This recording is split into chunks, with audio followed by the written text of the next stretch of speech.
infertilidad es la pareja, ¿no? Esa definición ya no se usa, ¿ya? Estamos hablando de manejo de pareja infértil.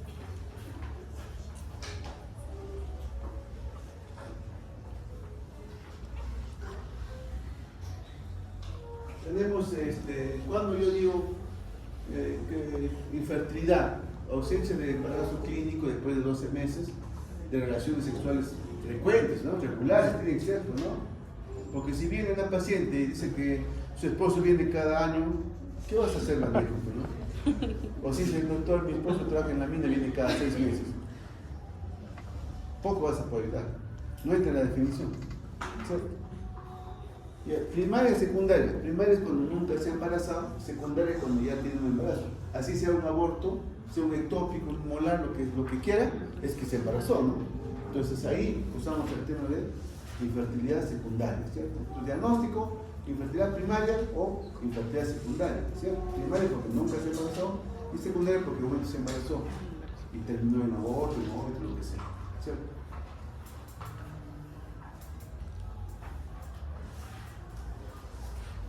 Bueno, en Estados Unidos 10 a 15% de las parejas, cuando ya deciden tener un hijito, sufren de infertilidad, no pueden embarazarse. Es bastante, ¿no? O sea que de cada 10 parejas, uno no puede embarazarse. Lo que ustedes no crean es alto. Porque también tienen que saber que cada año que pasa en la mujer, ¿cierto? La mujer, a diferencia del varón, la mujer nace con una cantidad de óvulos, ¿cierto? ¿Con cuántos nacen? Pregunta del examen.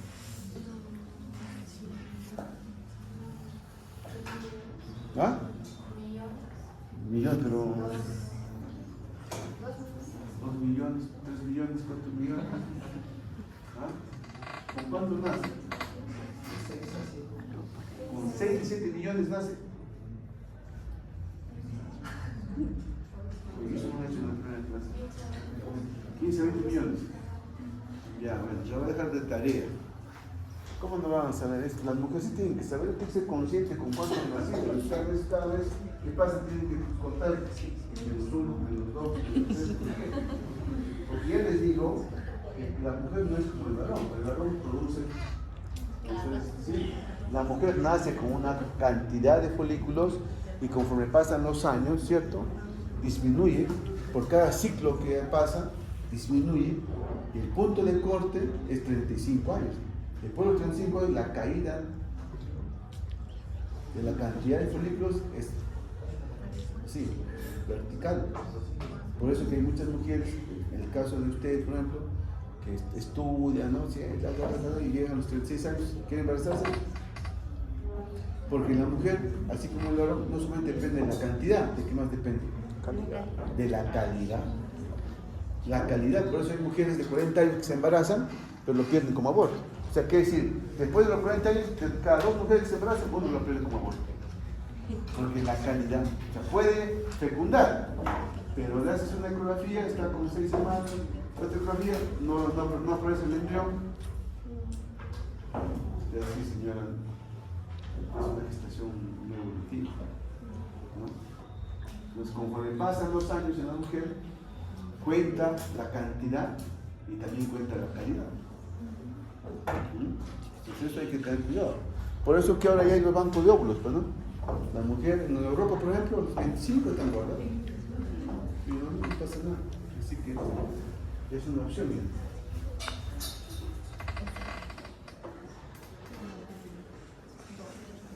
Ahí está, mira. Cuando tú tienes 25, 29 años, mira, la tasa de fertilidad es más o menos de 4 a 8% en las parejas que están en tratamiento. Cuando llega de 30 y 34, ya la tasa de manejo ya es 15 a 20% ya. Cuando llega a 35, 39, ya 25, 46% de las pacientes no pueden embarazarse. Y más de 40, mira, 95% de las parejas no pueden embarazarse. Es alto. Entonces la edad cuenta. La edad cuenta tanto en la cantidad como en la calidad de los ojos. Eso tienen que tener en cuenta.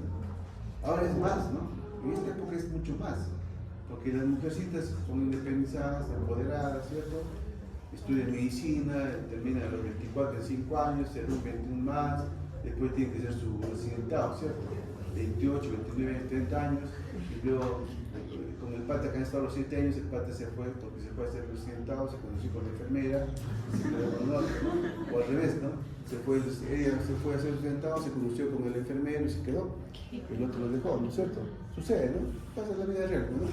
Y luego ya, ¿qué vas a hacer? Estás con el pata 8 años y se fue. Y ahora, ¿lo conoces otro? ¿Y para qué?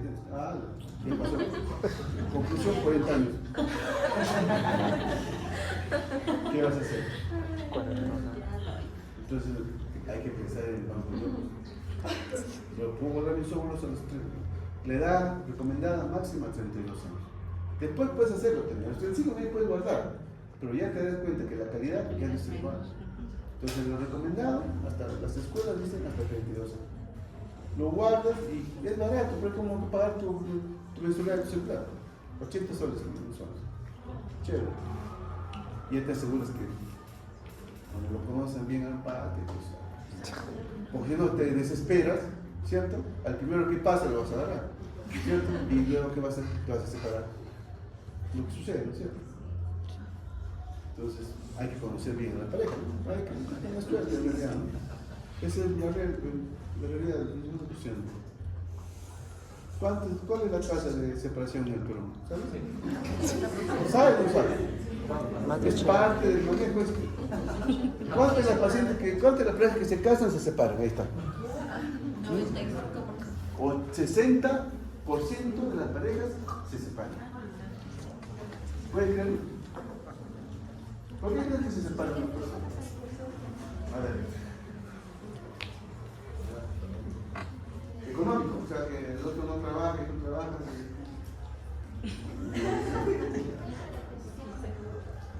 La falta de atención de la pareja. Traduciendo, que no las posibilidades. Y traduciendo, tú lo que has conocido a ti mismo. ¿Cierto? Porque muchas de las parejas se conocen y siempre están casadas. Y en siempre están separadas. Porque no te conoces a ti mismo y no lo conoces a la otra persona. Porque a veces, como dicen, uno nunca llega a conocer a la persona. ¿Cierto? A veces no tienes suerte para tener una esposa o un esposo. Entonces, cuando ya estés tú 28 años, 30 años, y haces tu internado, después vienes tu serum, luego viene tu residentado, y luego viene tu subespecialidad, ¿no es cierto?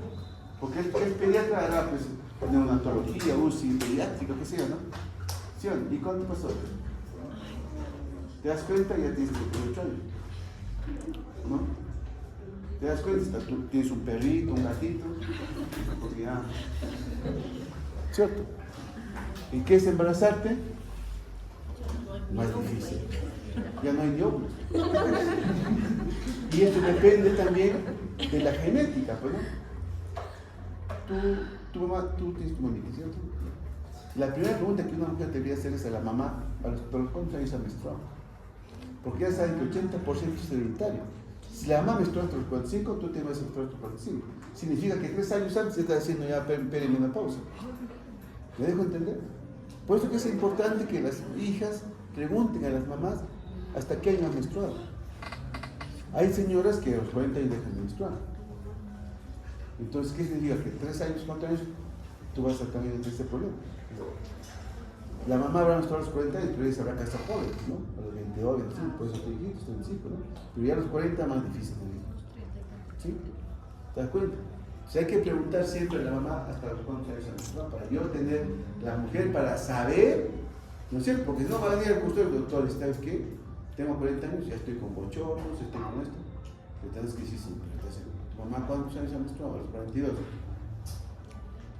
Ya se empieza a la perimenopausia. ¿Sí? Es importante saber ese dato de las mujeres.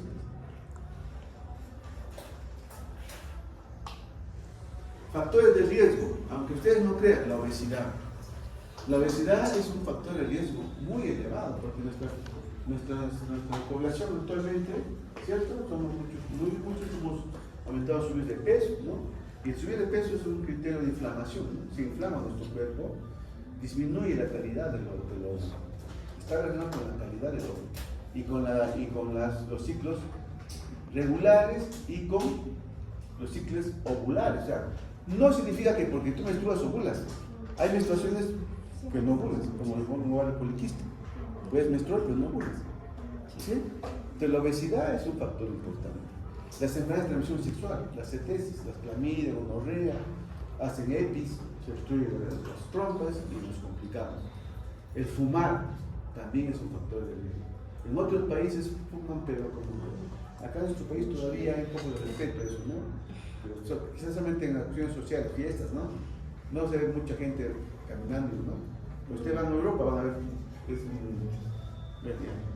las drogas, los contaminantes, las epigenéticas que ahora están conociendo ustedes, el sedentarismo, el comer las comidas chatarras, ¿cierto? El estudiante de medicina está comiendo sus hamburguesas, sí, todos hemos pasado por eso, ¿no? ¿Cierto? Porque es lo que es más fácil, ¿no es cierto? ¿Sí? Claro. Yo me acuerdo que salimos de San Fernando a las 2 y a las 4 teníamos clases en la ciudad. Imagínense ustedes ir con un carrito hasta Venezuela y encima hay que encontrar. ¿Y dónde qué vas a pasar? En el camino, pero una hamburguesa de un sol. ¿Qué sería eso? Pero y ya te llenaba, ¿no? Un sol costaba la hamburguesa, imagínate. Cualquier cosa era, ¿no? Ah, pero ¿qué vamos a hacer? Bueno, en fin, la obesidad no se olviden que es un factor importante. Ahora vamos a ver por qué. ¿Ah? Siempre dice que la mujer es el problema, ¿no? Pero ya sabemos que no es tanto así, ¿no? Es casi 50-50, ¿no? A veces hasta todavía en nuestro medio hay un poco de machismo, ¿no? El varón piensa que la mujer es el problema, ¿no? Y si tú le dices, mira, factor masculino, hasta 50%. Tú le preguntas al señor, ¿usted qué trabaja? No, trabajo en la mina, uso mis overall, acá, el calor, disminuye la cantidad. Hace la coser y disminuye la producción de ¿sí? O los choferes que están ahí todo el tiempo sentados, el calor, ¿sí? Eso altera, pero el varón piensa que no, ¿no? Yo no soy el problema, pero pídele un espermatozoide, o sea, para que se haga, eso es un mundo para que un varón sea espermatozoide. No, la mujer, ¿no? Ya ves, la mujer está todo ok, después resulta que le pisa un espermatozoide a sus pérmitos. O teratospermia, o oligospermia, o astilospermia. Y le dices, ahí está el problema. Claro que la solución es más fácil en el varón, ¿no? Porque haces tu capacidad espermática y haces tu inseminación, listo. El problema es que sí,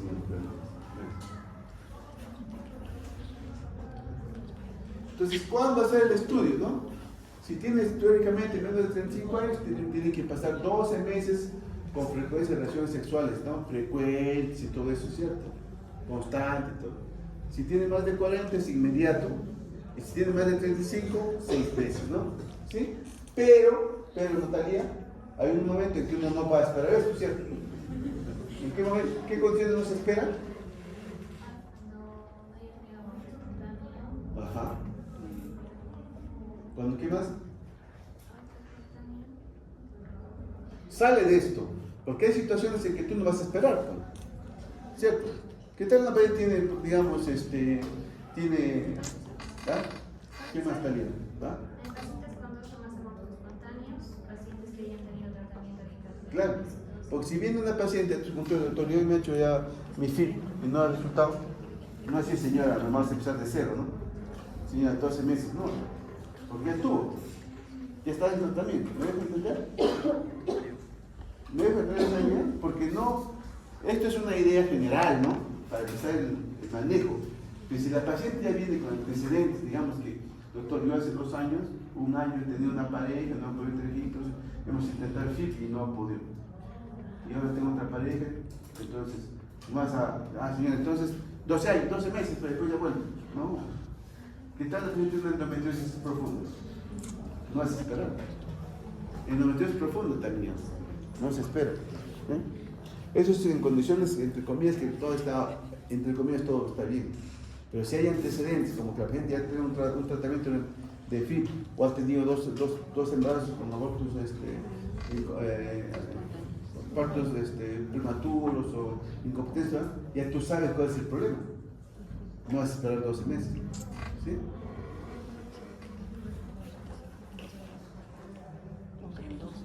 Ahí está, ¿ven? Lo que decía. Inmediatamente, dice, ¿ven? ¿Cuándo iniciar inmediatamente el manejo? Cuando tiene endometriosis tipo 3, tipo 4, endometriosis profundas, cuando hay una sospecha o confirmación que el problema es el varón, ¿no?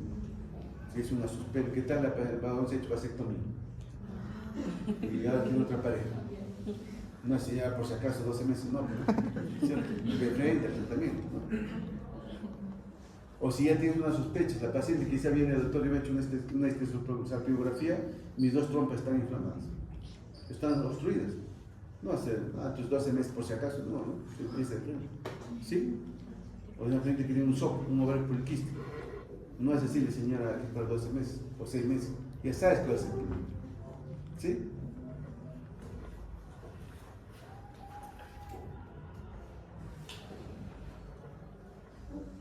Entonces, cuando uno va a hacer un abordaje de la paciente con pareja infértil, en realidad estoy hablando de pareja infértil. ¿Me estoy entendiendo?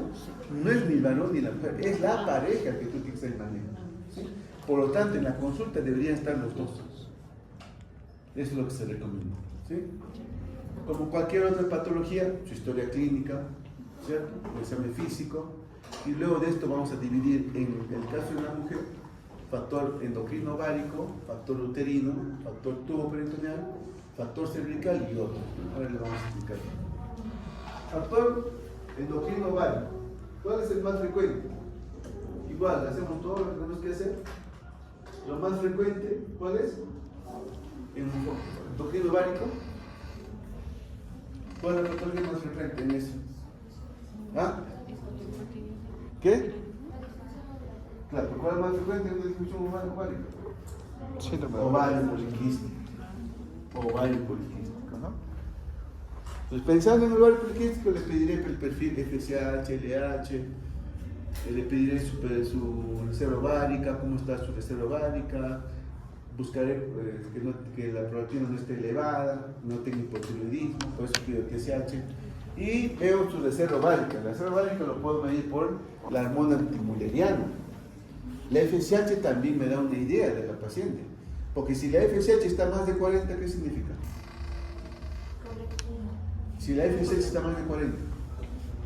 Si viene una paciente que tiene 38 años y tiene FSH más de 40, ¿qué significa? ¿Ah? ¿Quién produce la FSH? La hipófisis, ¿cierto? ¿Y por qué cree que está produciendo bastante? Porque los ovarios no responden. Esa paciente es menopausia. Entonces, un criterio para menopausia es FSH más de 40. Si tú le pides una FSH más de 40, señora, tiene menopausia. Y el otro es la hormona antimulleriana, la que te dice cómo está tu reserva ovárica. Que tú lo puedes ver por ecografía, pero si no te convences, hace una antimulleriana. Y si está menos de 1, reserva ovárica baja. Señora, este es un problema. Tendrá que empezar en domenes. Porque sus óvulos son poquitos y la calidad es muy buena.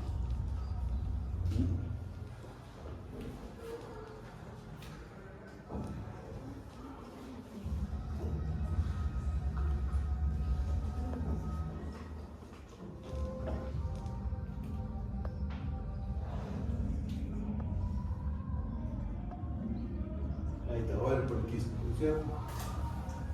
El ovario poliquístico tiene los criterios de Rotterdam, ¿cierto? Son 3 criterios de Rotterdam, ¿cierto? ¿Cuáles son? Manifestaciones hiperandrogénicas, clínicos, ecografía, criterio ecográfico, y la oligoanovulación. Son criterios. 2 de 3 hacen el diagnóstico, ¿cierto? No necesariamente los 3, ¿no es cierto? Que sean 2 es suficiente. Nosotros hasta ahora, por ahora estamos hablando de que debe, ¿cuántos folículos debe ser? ¿De acuerdo? 12 folículos. Más de 12 folículos, ¿cierto? Acá está, ¿verdad? Dibujadito, ¿no? Ha salido la nueva revisión de ver porque dicen 19, ¿no? ¿Cierto? Por ahora nosotros vamos a tomar en cuenta 12, ¿ya? Más de 12 folículos hace el diagnóstico de ovario poliquístico, el volumen más de 10, ¿no es cierto? ¿Qué pasa con la gente con ovario poliquístico? No ovula. No ovula. Porque teóricamente, recuerden ustedes que los 2 ovarios, digamos que hay 7 u 8 folículos, ¿cierto? Esos, está determinado genéticamente cuál es el que va a salir como óvulo, ¿no? viene la etapa de selección, la etapa de dominancia, y escoge, ¿no? Este es el folículo que va a ser el folículo dominante, ¿cierto? Salud. También estaba en... Entonces, ¿qué pasa?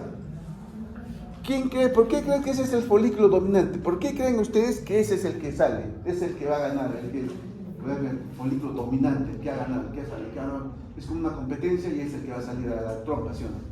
¿Por qué crees? Más receptores. ¿Más receptores de qué? ¿De? No, de FSH. Más receptores de FSH. Mira, ese óvulo está genéticamente programado ya. De 3 meses atrás viene ya preparándose. Etapa no hormonal, después una etapa hormonal, donde los receptores tienen mayor cantidad, es el que va, por eso es el folículo dominante, es el que gana. Ese es el que va a salir. En el ovario poliquístico no pasa eso. En el ovario poliquístico no se produce el folículo dominante. Por lo tanto, la paciente no ovula. Y como no ovula, no se puede embarazar. ¿Cierto? Eso es lo que pasa en la paciente con ovario poliquístico. ¿Sí?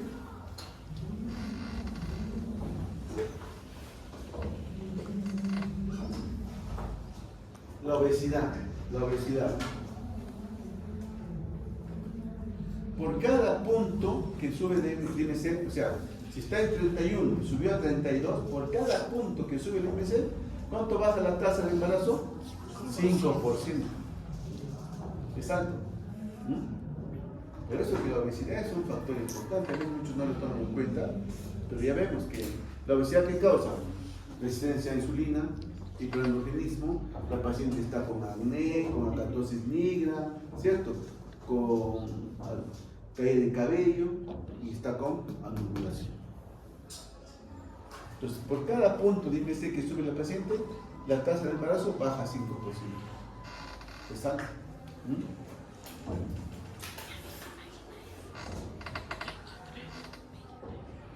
Entonces, con solo bajar 10% de tu peso, uno es el 5% del peso, la paciente, entre comillas, vuelve a ovular.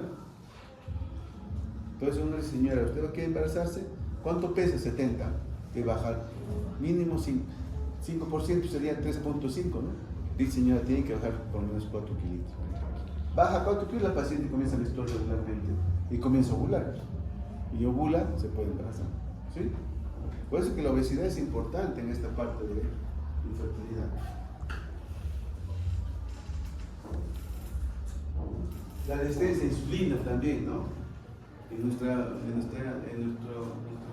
población hay mucha obesidad, ¿no? Tanto en varones como en mujeres. Para eso, para hacer diagnósticos, ustedes habrán visto el índice de Hope, ¿no? Pues hay ese índice, ¿no es cierto? Que se usa en endocrinología, ¿no? Para hacer diagnóstico de resistencia a insulina, ¿no es cierto? Se multiplica la glucosa por la insulina en ayunas, se divide en 405. Si el joven más de 2.5, te da el criterio de diagnóstico de resistencia a insulina. Entonces, si la paciente no ovula, le dirás primero que baje de peso, le darás inductores de ovulación y para mejorar el efecto de los inductores de ovulación, le darás, ¿qué? ¿Qué se da para resistencia a insulina? Metformina, ¿no es cierto? Le daré metformina. Entonces tienes que hacer eso, si no, ¿cómo hacer el diagnóstico de resistencia a insulina? No le va mirando, no se hace. Se usa el índice de Home. ¿Ya? Hay varios índices, ¿cierto? Pero el que se recomienda es el índice de Home. ¿Sí?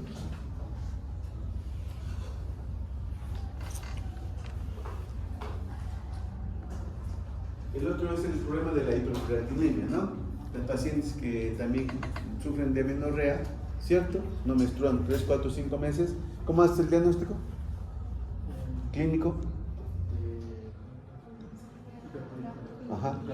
Galactoria, ¿unilateral o bilateral? ¿O cuál? No hay problema. Bilateral tiene que ser, ¿cierto? Porque es sistémico. Si es unilateral, el problema está en la mano. ¿Sí? Entonces, la hiperprolactinemia es otro factor endocrino de infertilidad. Le mide su prolactina, ¿cierto? Y listo. Y vemos, está más de 20, uno dice 25, comienza el tratamiento, ¿no? ¿Con qué se da? ¿Con qué se usa? Cabergolina, o si no, ¿qué se usa el otro? Bromocriptina, ¿no? ¿Qué tiene mejor efecto? La cabergolina, ¿no? Claro que también ustedes tienen que primero descartar que hay algunos medicamentos que causan hiperprolactinemia, ¿cierto? Los antipsicóticos, los antidepresivos, ¿no? Hay pacientes que usan esto, hay que buscar por eso la historia clínica, ¿sí? O a esos pacientes que usan metoclopramida o antihistamínicos, ese hay que tener cuidado, ¿sí? El hipotiroidismo es otro factor de infertilidad, ¿cierto? Aumenta la conversión de andrógenos, hay alteración menstrual, pero eso causa también amenorrea con la paciente. El otro, que es importante, medir la reserva ovárica. ¿Cómo mide la reserva ovárica? De dos maneras. Uno, epidermo antimuleriana, que es una...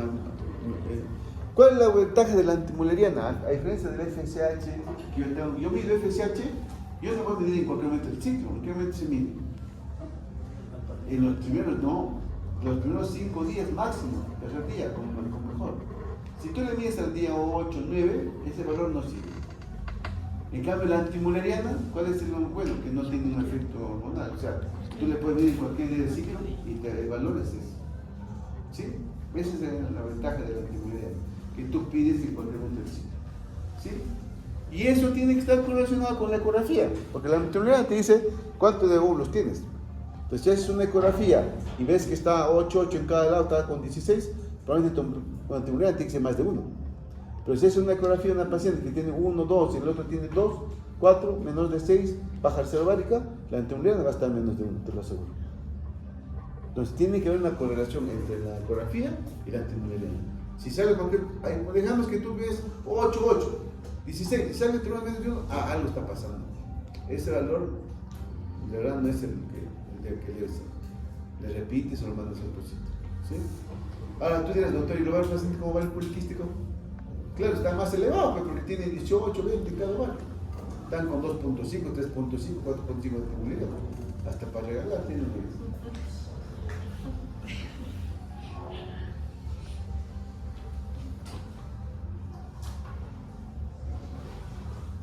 Listo. Ahora vamos a pasar al factor uterino. ¿Qué patología es ese en el útero? Miomas, muy bien. Otro. Pólipos. ¿Qué más? Adenomiosis, ¿cierto? Esos son los que causan también infertilidad en el paciente. De eso vamos a hablar. Igual hacemos nuestra exploración física, nuestra ecografía, quizás espectroscopía, resonancia, de acuerdo a lo que se necesita. Y las malformaciones mullerianas, no se olviden. Hay pacientes que tienen útero vidélico, ¿no? Al 4, ¿sí? A veces uno no se da cuenta, ¿no? Entra a la cesárea y ¿qué? Hay dos úteros.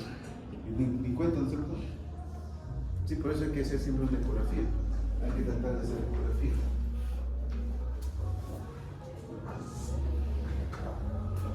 El útero septado, que es el que más frecuente que causa patología de infertilidad, ¿no es cierto?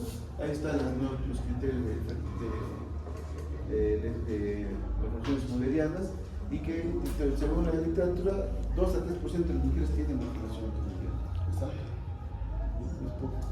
Y la incidencia que causa la infertilidad es 3.5. Siempre hay que descartar siempre una patología mulleriana cuando uno hace el inicio del estudio, ¿no? Lo puedes hacer por ecografía o lo puedes hacer también por resonancia. El momento ideal para hacer una ecografía es en la segunda mitad, en la fase lútea, ¿no? Lo otro son los miomas, ¿cierto? Los miomas ustedes saben que se clasifica 0, 1, 2, 3, ¿cierto? ¿Cuáles son los que causarán infertilidad? El 0, el 1 y el 2, ¿no? Que causan, crean un espacio en el endometrio, ¿no? El que tiene dificultad para que se implante el embriocito, ¿cierto? Esos son los que causan infertilidad.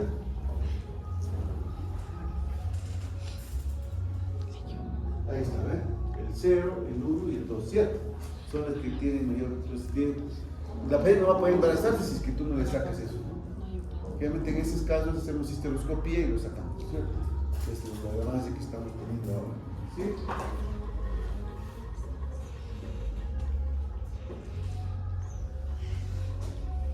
Lo otro que pasa, y pasa a veces, sobre todo en gente joven, son las adherencias, ¿no? Las adherencias enterinas. ¿Cómo se llaman esos? Los Asherman, ¿no? Esas chiquitas que se han ido de 16 años, se han ido a un mundo, la han fulgado, ¿no? lo han gastado más de lo necesario. En realidad, actualmente no se debería ser ya legal, ¿no? En otros lugares las guías dicen que hasta 8 o 9 semanas se le da misoprostol, ¿no? Ciprotel. Se siente la semana, se hace otra ecografía, si sigue durante, le damos una dosis, ¿cierto? En cambio acá es diferente, hacemos la grado. A veces se hace el daño. Y cuando la paciente quiere embarazarse, no se puede, porque hay adherencia. Entonces tienes que ingresar con endoscopía para limpiar esa parte. ¿Sí? Sí.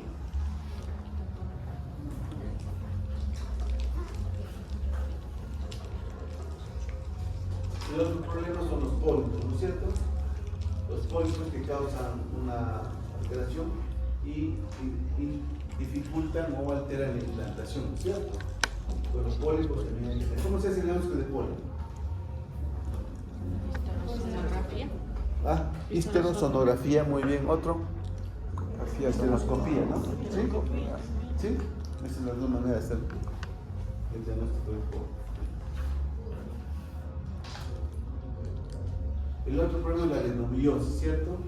El tejido endometrial ingresa hacia el músculo, hacia el útero, ¿cierto?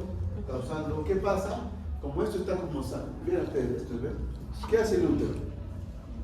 Contracción. Se contrae, trata de botar esto.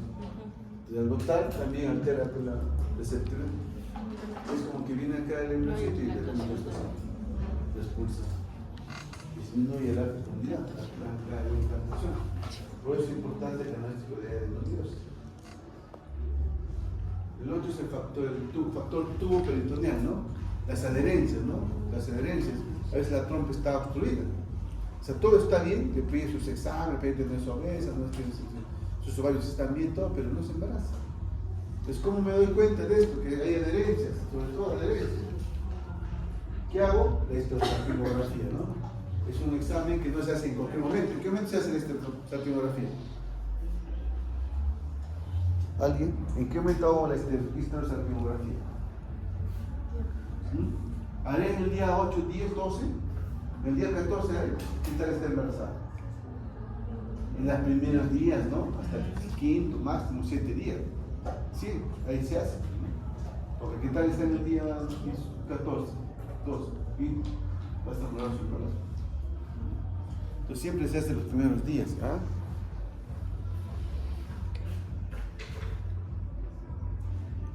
Este factor tubo pánico es frecuente. Mira, casi 1 de cada 3 mujeres que van para estudio de fertilidad tienen este problema. No es nada especial.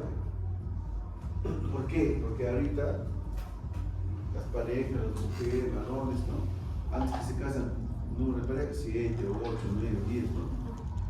En realidad es inflamatorio, ¿no? La paciente se casó y los trompas están obstruidos. La enfermedad pélvico-inflamatoria es la primera causa de obstrucción de trompas. Luego vienen las cirugías tubáricas, las ligaduras que a veces la gente se hace, se separa de su pareja y busca otra pareja y ahora ¿qué hace? Endometriosis, ¿no? Entonces, ¿qué hacemos? Hacemos una endoscopia o una laparoscopía para hacer diagnóstico de obstrucción de trompas, ¿no es cierto? Miren, acá está. La primera causa de infertilidad del factor tubo ovárico son la enfermedad inflamatoria pélvica, las EPIs, ¿no? ¿Sí? Diagnosticadas. Entonces hay que tener mucho cuidado. Cuando uno hace el diagnóstico de EPI hay que tratar a la paciente correctamente, ¿cierto? 2 semanas es el tratamiento indicado, ¿cierto? Nada de 2, 3 días, la paciente toma 3, 4 días y ya se siente bien, lo ve. No, en realidad, vean ustedes, hay que dar tratamiento completo, ¿no? Las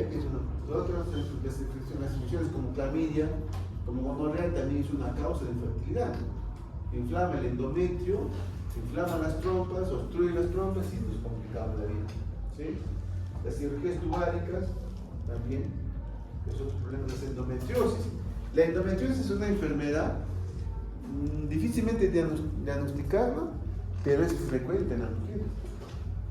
Casi 10%, 15% de las mujeres tienen endometriosis. Esas mujercitas que menstruan y les duele con dolor, esas mujercitas que tienen que tomar posta, mapronac cuando tienen su ciclo, esas mujeres probablemente tienen endometriosis, solo que muchos no lo hacen, ¿no? En otros lugares hay toda una ley de endometriosis. O sea, cuando la mujer está diagnosticada con endometriosis, Hay mujeres que la menstruación les invalida, ¿no? Aún no quieren levantarse, están en su cama, ¿cierto? Es invalidante. En otros países la ley les protege y no van a trabajar cuando vienen sus hijos. ¿Sí? Entonces no se trata a la paciente, deja que pase el tiempo, conforme pasa el tiempo, se vuelve más severo.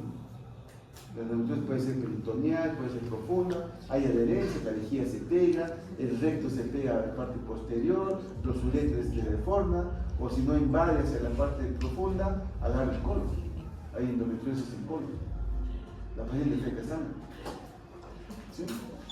Es complicado esta endometriosis, solo que muchas mujeres no hacen el diagnóstico.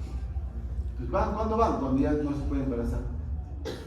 Tú le haces las trompas están adheridas, los dos ovarios que deberían estar así, están acá atrás, el signo del beso que se llama, ¿cierto?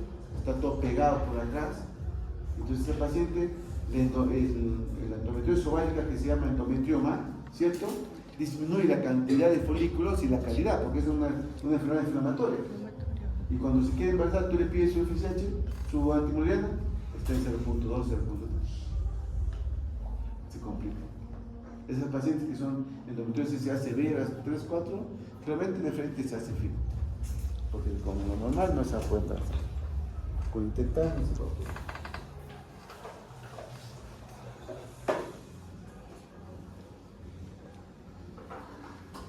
El factor cervical no es muy frecuente. ¿Sí? El factor masculino, para terminar el factor masculino, ya les digo que es hasta 50% de la causa. ¿Sí? Así que no se olviden de pedir un espermatograma. ¿Sí? Siempre hay que pedir un espermatograma. Nada que doctor, yo sé, yo tengo. Sobre todo esos que van al gimnasio, que se meten en sus vainas estas, ¿cierto? Anabólicos. Sus anabólicos. Esos que van a los gimnasios, que tú los ves así, pide un espermatograma para que veas que no están machos. Los anabólicos disminuyen la cantidad de espermatozoides, los vuelven lentos. Así que hay que tener cuidado. A las chicas que les gustan los esos.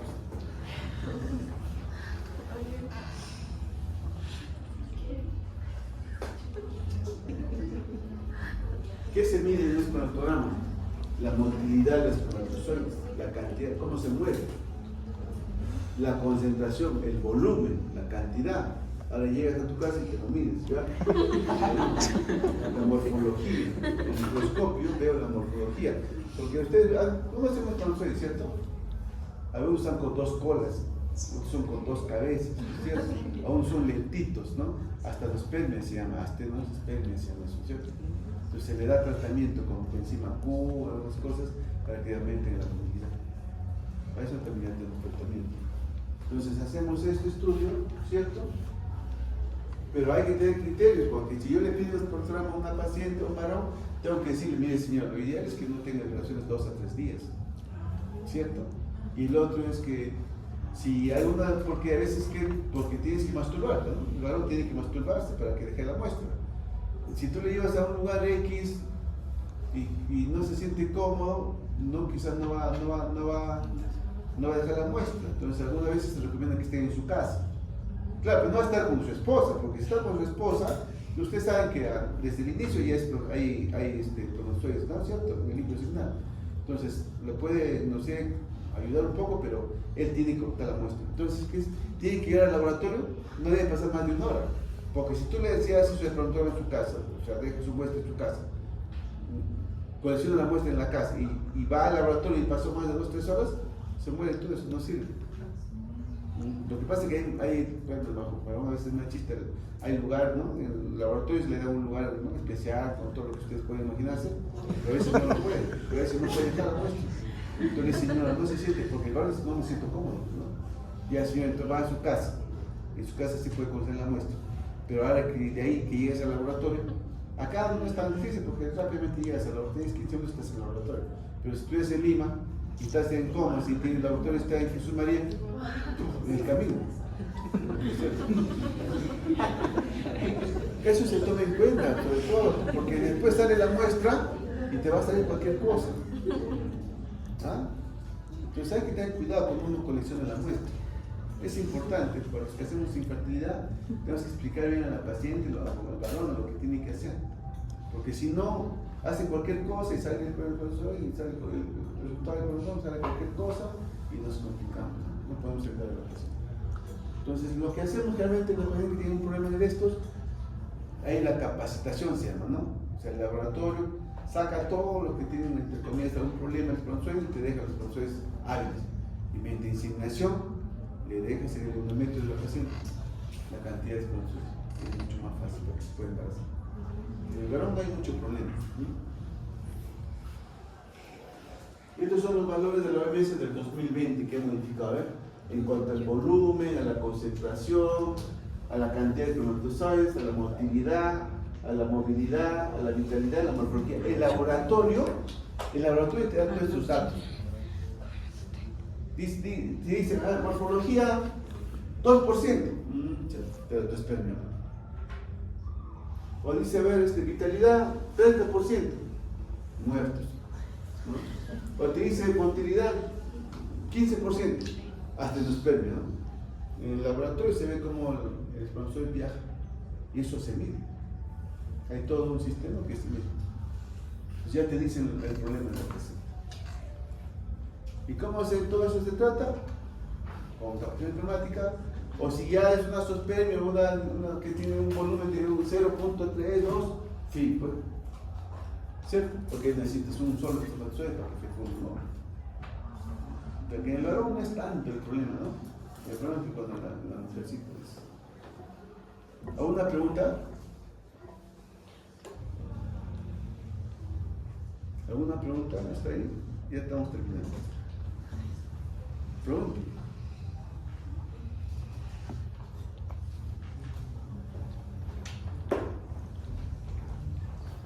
¿Alguna pregunta? ¿Nada? ¿No te has comprendido? ¿Sí?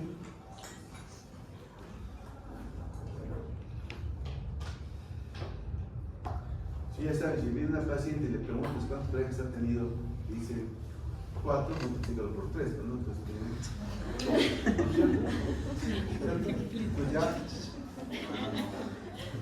esta paciente ha tenido claro, tu cabecita, no así, señora, no, ¿cierto?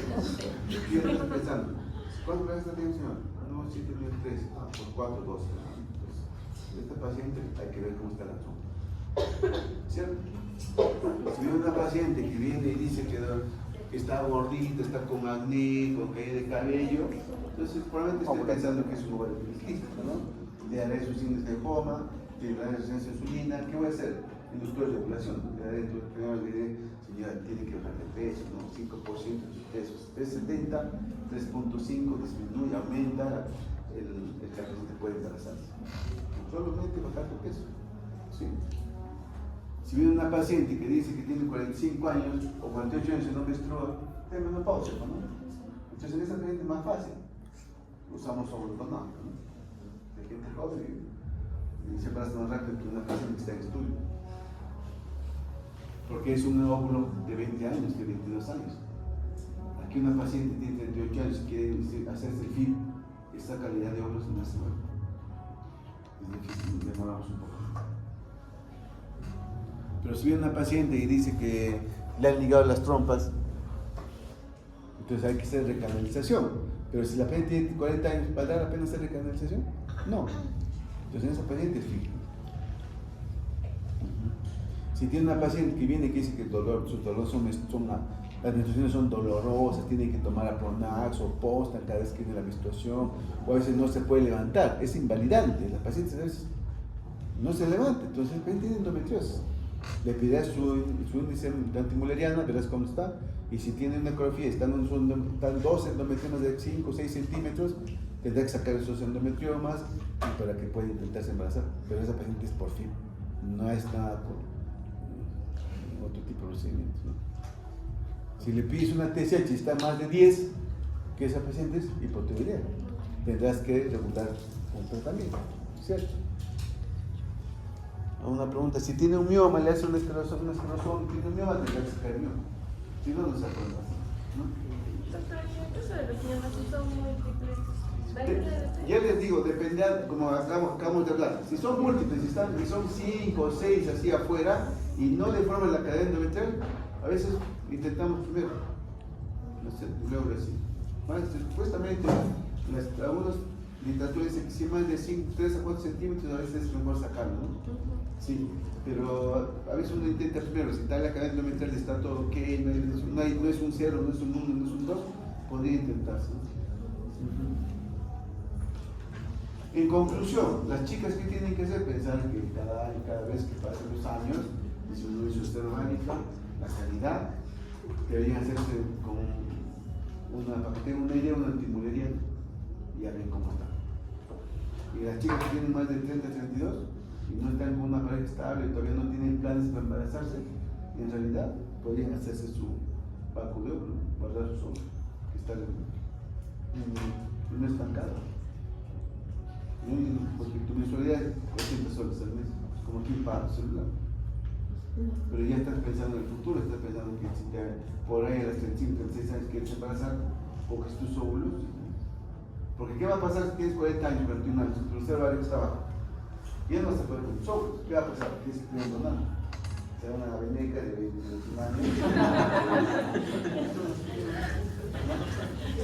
¿Cierto? Ellos te van a donar, fertilizar con el espermatozoide de tu pareja y ya harás tu fin, ¿no es cierto? Entonces por eso, o sea, en otros países, por ejemplo, las chicas de 25, 26 años, 28 años, pues están guardando sus óvulos. Y listo, se acabó el problema. O sea, vuelvo a decir, la calidad y la cantidad y la mujer cuenta. Eso es indefinible. Más años pasa, más riesgo de campo, más riesgo de formación. ¿Sí? ¿Alguna pregunta? Le mandé la clase, creo que te mandé, creo, ¿no? ¿Sí? ¿Te mandé? No. ¿Sí, no? Entonces lo único que falta es ponernos de acuerdo al horario y la fecha para el examen.